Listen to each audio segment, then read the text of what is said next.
अस्सलामुअलैकुम, welcome back to Future dimensions 360। जैसा कि आप जानते हैं कि हमारे इस ट्यूटोरियल सीरीज में हमारा लास्ट टू ट्यूटोरियल से हमारा टॉपिक है कॉन्टेक्स्ट का। रिएक्ट जेएस में कॉन्टेक्स्ट क्या होता है हमने सीखा, कैसे बनाया जाता है हमने सीखा, और क्यों जरूरी होता है हमने सीखा। आज के इस ट्यूटोरियल में हम इस टॉपिक को वाइंड अप करने से पहले मैं ये चाहूंगा कि आपको दो इंपॉर्टेंट पॉइंट्स मोर बता दूं रिएक्ट जेएस के कॉन्टेक्स्ट के बारे में।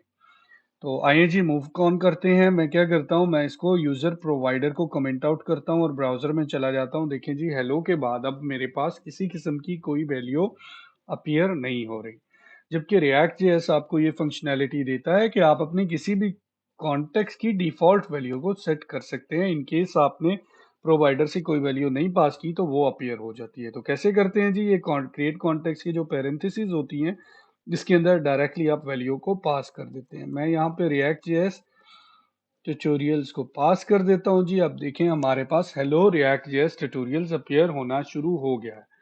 अब मैं अगर अपने ऐप डॉट जेएस में जाके अनकमेंट कर दूं यूजर प्रोवाइडर को, तो अब देखें हेलो फ्यूचर डायमेंशंस अपीयर हो रहा है।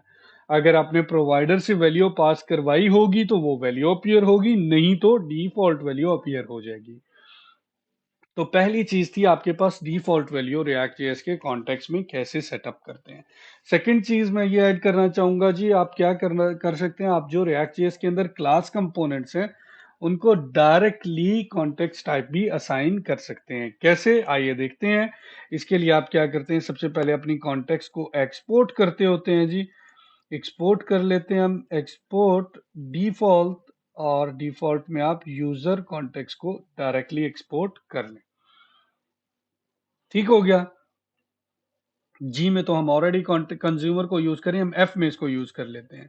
इसको यूज करने का क्या तरीका है जी, आप कंपोनेंट एफ, जैसे ही क्लास की डेफिनेशन खत्म हो जाए तो component F dot context type equals to user context. ठीक हो गया। ये आप करें तो आपका जो कॉन्टेक्स्ट है वो इस क्लास के अंदर भी अवेलेबल हो जाएगा। अब इस कॉन्टेक्स्ट की वैल्यू को भी रीड कर लेते हैं। यहाँ पे कैसे रीड करते हैं जी, मैं कहता हूं h1 कहें जी हेलो, और उसके बाद आप इसका कॉन्टेक्स्ट की वैल्यू दे दें दिस डॉट कॉन्टेक्स्ट। ये कॉन्टेक्स्ट की वैल्यू आ जाएगी और आप कहें जी फ्रॉम कॉम एफ। ठीक हो गया। ये देखें जी, hello future dimensions 360 from comp F. ये फ्यूचर डायमेंशंस 360 कहाँ से आया जी, कॉन्टेक्स्ट से आया। किससे आया कि आपने वो कॉन्टेक्स्ट जो भी आपने एक्सपोर्ट किया यूजर कॉन्टेक्स्ट, वो डायरेक्टली कंपोनेंट एफ क्लास को असाइन कर दिया है। ये एक रिएक्ट कंपोनेंट क्लास है। ये इसका एक मेथड होता है। इसका दूसरा मेथड ये भी है जी, आप क्या कर सकते हैं, आप इसको स्टेटिक डायरेक्टली कॉन्टेक्स्ट टाइप और इक्वल्स टू यूजर कॉन्टेक्स्ट भी कर सकते हैं। ठीक हो गया। इसको रिमूव कर दें और ये देखें, ये तब भी हमारे पास सेम रिजल्ट अपीयर हो रहे हैं। अब आपने देखा जी, ये तो बहुत इजी वे है, कॉन्टेक्स्ट को इंपोर्ट करें और डायरेक्ट स्टेटिक कॉन्टेक्स्ट टाइप को असाइन करें और यहाँ पे वैल्यू को रिसीव कर लें। तो हम ये इतना कॉम्प्लेक्स वे कंज्यूमर को इंपोर्ट कर रहे हैं, देन कॉल बैक डाल रहे हैं और उसमें वैल्यू को रिसीव करें, ये क्यों कर रहे हैं। इसकी वजह ये है जी कि आपके पास ये मेथड्स जो है ये इजी तो है, बट इसमें दो मेन लिमिटेशन है। पहली लिमिटेशन तो ये है कि ये फंक्शनल कंपोनेंट्स में अवेलेबल ही नहीं है, ये सिर्फ क्लास कंपोनेंट में अवेलेबल है। जबकि रिएक्ट आज की इरा में 95% कंपोनेंट जो फंक्शनल कंपोनेंट बेस चल रहा है। लोग मोस्टली डेवलपर्स यूज करते हैं फंक्शनल कंपोनेंट्स को। हम रिएक्ट जेएस में क्लास कंपोनेंट्स को इसलिए सीख रहे हैं कि क्लास कंपोनेंट्स के थ्रू आप रिएक्ट की कोर प्रोग्रामिंग बेसिक्स को इजीली समझ सकते हैं। इस वजह से हमने पहले इसको फोकस किया है।